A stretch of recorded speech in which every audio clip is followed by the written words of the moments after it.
Avant 17 années. Pourquoi? Parce qu'il y a eu notre peuple, on appelle les Francs. Vous connaissez les Francs, non? Pour ceux qui venaient de la France, peut-être les Francs, ça vous dit quelque chose. Alors les Francs, ils ont poussé vers le sud, les Arabes. Et Barcelone, elle a resté juste sur la frontière du royaume chrétien, de Charlemagne et tout ça. Et juste dessous de Barcelone, c'était les Arabes. Alors Barcelone, en soyant juste dans la frontière, elle a été attaquée plusieurs fois.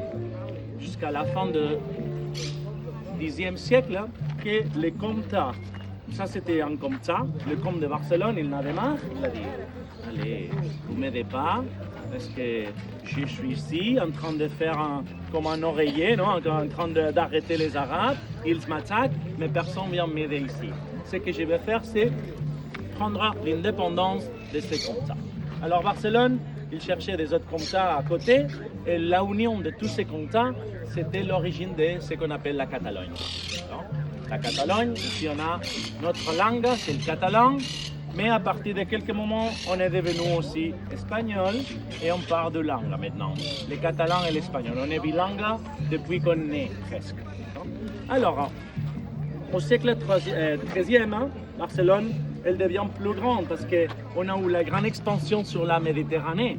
Le sud, c'est de ce qu'on appelle l'Italie, Athènes et toutes les îles de la Méditerranée. Ça faisait partie de ce qu'on appelle la couronne d'Aragon.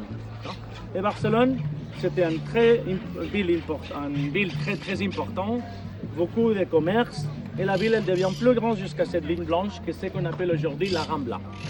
Pourquoi Rambla? Parce que Rambla, en arabe, ça veut dire sable. Il y avait une petite rivière qui amenait de l'eau quand il pleuvait beaucoup, mais la plupart de l'année, c'était tout sèche. Alors, les sédiments, les sables qui s'accumulaient, les gens commencent à l'appeler Rambla, Rambla, Rambla, la Rambla. Au siècle XIVe, il fait la ville un peu plus grande parce qu'il y avait à l'extérieur de la ville toute cette partie des maisons, des bâtiments religieux, des champs. Alors, il rajoute ça dans la ville. Et Barcelone, elle était entournée pour ses remparts jusqu'à 19e siècle. Qu'est-ce qui arrive au 19e siècle? La révolution industrielle, les vapeurs dans les usines, et Barcelone, il suivra cette plan d'urbanisme.